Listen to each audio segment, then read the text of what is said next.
Hey, what's going on, investor family? I'm your host, Stock Market Jay, and I'm here to say today, bringing you some news you can really use. And of course, as we continue the boring investor breakdown, what this is going to be looking to do is provide financial education, right? So this series is going to be financially education based. We're going to go over a few different things, just overall in terms of whether it's portfolio management or whether it's capital allocation, or whether it's diversification and things of that nature. And of course, just overall your financial health as a consumer, as an investor, as a producer, and things like that, right? So the Board Investor Series is something, it's a segment where we cut through the noise. Um, we no get rich quick schemes, no gimmicks. I'm not doing any crypto investing for all my crypto enthusiasts out there. Sorry, this is where you get your stock information and financial education from. Not gonna fear monger you into joining my course or buying my course, joining my community, anything like that. My goal is to educate you in a way of financial literacy in order for you to make informed financial decisions, right? And that's what the Boring Investor Series is going to be about. And in this particular episode, and of course, this isn't financial advice. This is just solely boring education, right? It's not nothing. It's not going to get you rich tomorrow. I can promise you that. It might get you rich over time, which is through my research, my studies, and my life journey, which I have found to be the case, which is you can build wealth over time. Getting rich tomorrow, man, the probabilities of that, right, is going to be one of those things where you're probably not likely to do that. Now, I'm not saying it can't happen for you, and I hope it does happen for everyone, but I know you can control building wealth over time, which is through sustaining consistent actions of saving, spending less than you earn, reinvesting your earnings, avoiding catastrophe, as Charlie Munger was quoted as saying. So today, I want to talk about why you should invest, why I invest, why the world should be investing, right? One of them is a personal, it's a personal vendetta, I'm going to say, against the people that aren't participating in the capital markets. I'll get to that closer to the end. The first one is going to be widely due to inflation. Okay. Inflation and anything that's moderately inflationary in nature is the reason why we invest. Okay. Inflation is an overall increase in prices of goods or services over time. That's what inflation is. So this is why we invest. At the core, I believe, and this is what I found during my research when I discovered what inflation was and how it corrodes and decays the value of the dollar over time, right? So inflation is just simply saying that your dollar is worth less today than it was worth yesterday and a year ago at the same token. That's what inflation is. Prime example. How many people have spoken to their grandparents and they said, "Hey, man, gas was 25 cents a gallon back in my day," right? Or, the baby boomers bought their homes for $30,000 or $80,000. That's what the complaints are now, man. Houses are so expensive now. The boomers got it for cheap. Rawr. Well, here's the thing. Their dollar was worth a whole lot less back then than it is, now, right? Like, so what I mean by that is their dollar back in the day, it could buy more with less, right? So why do you think during certain periods they say, oh, well, this person made $100 million and adjusted for inflation, that's 200 trillion in today's money, right? So inflation is a thing. So that means yesterday's cost and today's cost aren't the same. That's what that means. So you've probably seen it yourself, maybe since COVID. That's probably the most notably known is going to be when prices of goods and services went up during COVID, right? Rents went up, groceries went up, utilities went up, things like that. Reason being is widely due to inflation. Government was stimulating the economy, injecting money into the economy literally by way of stimulus, and it was viewed as a good thing, and it helped a lot of people out. It also exacerbated the money supply in the economy, right? And what happens when you get more liquidity in the markets, more liquidity in the economy, is the prices of goods and services go up. It's a supply and demand thing. There's more supply, then that means the demand is going to, of course, essentially decrease, prices decrease. But if there's less supply, the demand increases. Well, if there's more liquidity, then guess what? Prices go up, right? It's money floating around. Why wouldn't I charge you more money and you've got more money, right? That's the name of the game, is to make money.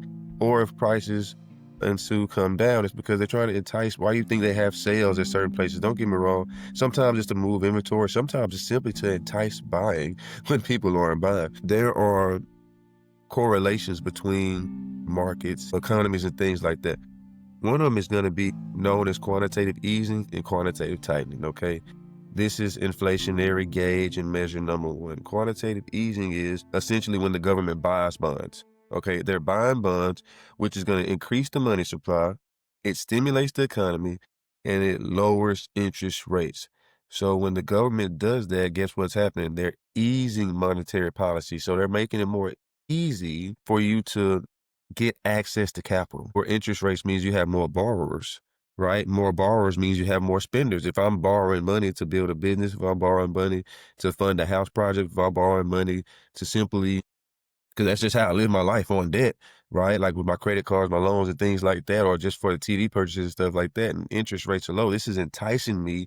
Why do you think they say, oh, you get a interest rate, variable interest rate of 3%, 10%, things like that, right? It makes you want to buy. If they said, hey, we got you 24%, 0.99% interest, yeah, I might want to stay clear of that, right? That money is too expensive. You're paying interest on that money, right? Someone's APR is someone else's APY. So the money that someone borrows is the money that someone else is earning. That's why when I put money into a debt account, like a high yield savings, you want a higher APY, right? And your percentage yield. And in addition to that, what happens is, like I said, they're enticing spending, right?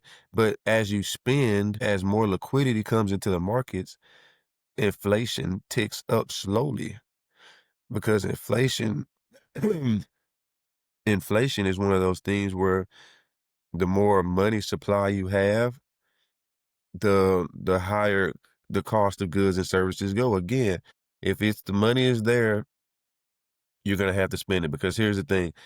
The producers, meaning the businesses, the companies that are making the products and services that you get, their costs of goods and services are going to be increasing as well. So they have to increase the cost and pass it along to the customer. It's widely known, or it's widely the conception, right? The theory is that businesses should increase their prices either every 6 to 9 months or 6 to 18 months, depending on inflation. The reason why they do that is so they can pass the cost of those increasing costs and goods and services to their customers, so they can continue to protect their revenues, their earnings, their bottom dollar, their free cash flow, their operating cash, right? They want to ensure, the name of the game is marginalized, right? Increased margins, lower expenses. That's the name of the game. That's how businesses operate. That's how they stay lean and solvent. And that's how you should as well. The inverse to that is when the government sells bonds, what's known as quantitative easing. The government sells bonds. This is known as quantitative tightening. They're pulling liquidity out of the markets. They're not enticing people to buy. They're deterring people from buying, right? Because money just got more expensive. If your interest rate on your car, on your home, went from 0%, or let's say 2%, like it was during COVID, to a year ago, right, 7%, man, that $300,000 home just got that much more expensive. 1% to 7%, right? It's a lot of interest that's going to be getting paid in between there. Or, of course, like I said, it's to deter the borrowing of money, right? Pulling liquidity out of the economy. And when that happens, of course, prices stabilize, and then inflation comes down by way of doing so. Because if I'm not borrowing money out the yin yang, if the world, if businesses, people, company, if then no one's borrowing money, then guess what? The money supply is going to slow down. If your debt just became more expensive, that means your car note just went up, your credit card note just went up, because these are variable. These aren't fixed APRs. A fixed APR means that your interest rate is 3% and it'll never change. Variable means it's 3% today, but if the Federal Reserve raises interest rates, it'll be 10% tomorrow.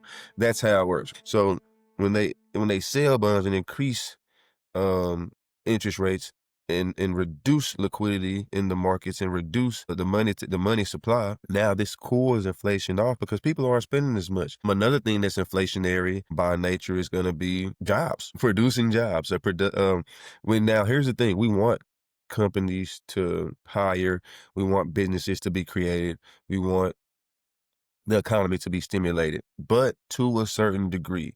If it's overstimulated, guess what happens? Then you're essentially going to be left with a lot of extra liquidity in the markets. What I just said about quantitative easing, that's when they ease monetary policy to make it easier to borrow money, increase money supply, and of course stimulate the economy. Well, the same thing happens when it's a mass of employment. When it's a lot of people employed, same things happen. When you have more people employed, guess what you have more people doing? Spending money. If more people are spending money, then you have more money being pumped into the economy, supply and demand, goods and services. We just spoke about that.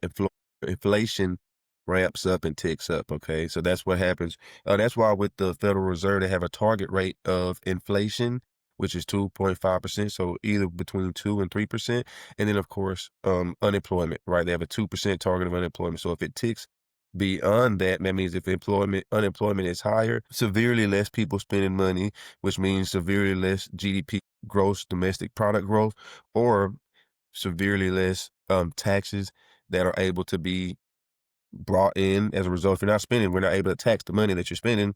So that's less money that the American economy is able to generate. So that's one of the components to it is employment. So when employment stabilizes, meaning that it's not too high, it's not too low. If unemployment is too low, no one's spending. If employment is too high, everyone is spending. If everyone is spending, prices of goods and services are going to go up. It's inflationary. If no one is spending, boy, it's going to be tough for everybody. Everything's going to be on sale, right?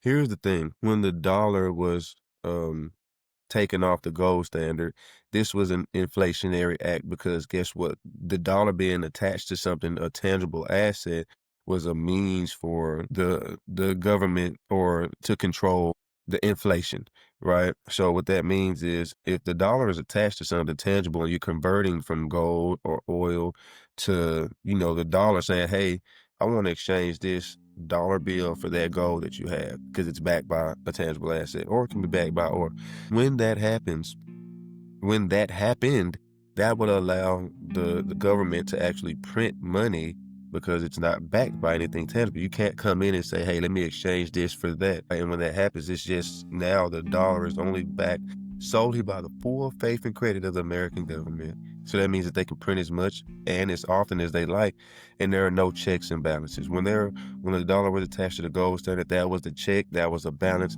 that led to you being able to have stability in the monetary policy. They took it off and now the stability is gone. So you invest because inflationary acts, whether it be tariffs, which are inflationary because if a country raises tariffs, increases prices of products, goods, and services on another country, guess what they're going to do? They're going to increase prices on that country as well. When that happens, then guess what? I mean, just like it says, prices of goods and services go up. That's inflationary. Tariffs are inflationary. Quantitative easing, the buying of bonds is inflationary. Taking the dollar off the gold standard is inflationary. Stimulating the economy, putting money into the economy by way of stimulus checks is inflationary. A bunch of people, overemployment in the economy is inflationary. These things lead to a corrosion and decay of the value of the dollar, but this is why we invest. That's the beauty in it because you can take your dollar, whether you're exchanging it for silver, whether you're exchanging it for stocks, whether you're exchanging it for crypto, real estate, oil, what have you, art and things like that. There are a lot of different asset classes and markets. No matter where you put it at, the idea is you're exchanging that dollar for whatever else you're putting it in order for it to grow over time. Because if you keep it liquid, if you keep it in the bank that doesn't yield anything or yields under, let's say, around 4% in today's time, the dollar's going to lose value. Here's the thing. Just like your grandparents got gas for 25 cents in their homes for $30,000, that's an example from back in the day. An example from today is, I mean, you've seen your groceries go up, you've seen your rents go up, you've seen, and this is my favorite example, the beefy 5-layer burrito once was 99 cents. Now it's $2. The cost of goods and services increased, pay more to produce and make a product. They pass that price along to consumers. It's known as pricing power in order for them to ensure that their margins are stable and ensure that they're not losing money, which is the name of the game. If you're not making money, you're going out of business because profit is the first order of business. This is why we invest, to ensure that the dollar does not corrode or decay over time, which it has been known to do throughout history. And you want to find a way to mitigate that. And then, of course, even offset that because the inverse of your dollar corroding and decaying is it increasing and value, right, and multiplying for you. The dollar is a currency. It has to flow. The root word currency is current, just like, ocean, electricity. It has to flow. It has to move. If it doesn't move, it will lose in value. Okay. So this is a lesson for the day.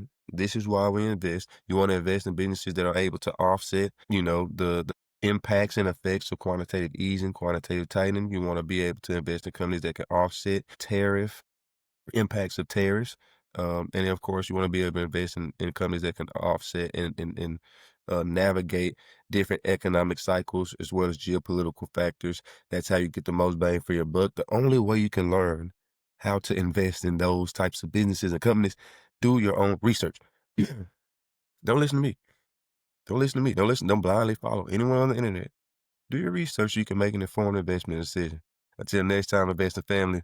Peace.